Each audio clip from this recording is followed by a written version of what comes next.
Hi, my name is Rosie. I'm from Newton, and I graduated from Newton North in 2011. And I'm really happy to be telling my story for the Get Real campaign, joining the conversation on teenage mental health to get real. Um, so first, I want to kind of introduce myself. When a lot of people meet me for the first time and don't really know me, they often comment on the fact that I'm always smiling. I do have a lot of excitement and joy. I'm a very outgoing, friendly person. I get really passionate and excited about things that I love, and that's all a real part of me. That's all comes from a place of truth. I have a lot of joy in my heart, and that comes through. But what people might not know about me is that I struggle on a daily basis with depression, and I have since my senior year of high school, so since 2010. Um, and I first started struggling with it.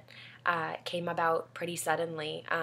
It was for no really apparent reason. There was nothing that happened or like triggered it.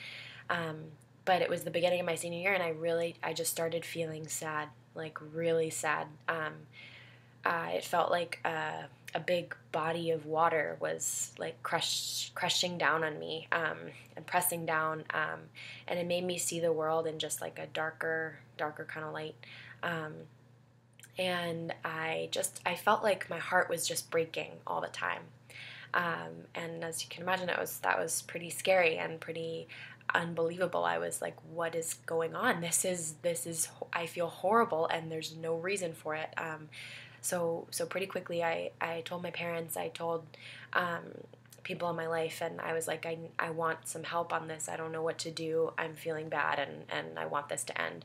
Um, and so I started seeing a therapist. I started taking antidepressants, and that was my sort of beginning of my journey with depression.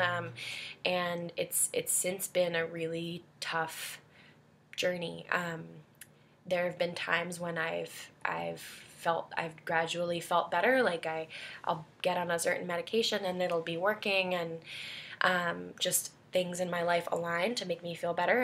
And then for whatever reason, for multiple sort of forces, I'll come back into a period of depression, and it's really exhausting and frustrating and maddening to have something going on inside of you that's not you, and that you can't just cure by taking an antibiotic.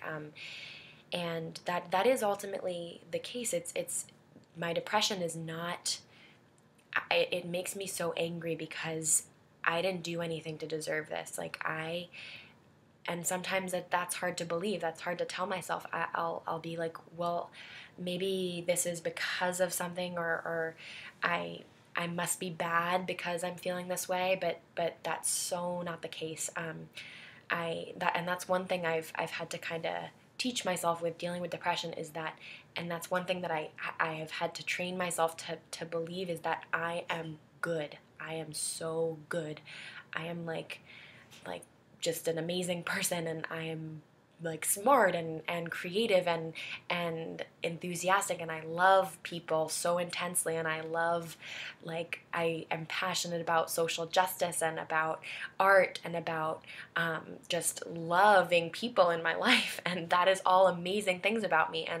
And just because I'm depressed doesn't mean that I'm bad. And I also, a thing that I've had to train myself to believe is that I'm not alone in my feeling like this. I am not alone. I have people who care so deeply about me, and who want to help me find my bliss or find how to be happy. And I know that I deserve that. I know that I deserve to have a good, really full, really amazing life, and I am going to keep working for that, because I know that I deserve it. And that doesn't mean that I've had moments where I really doubt that.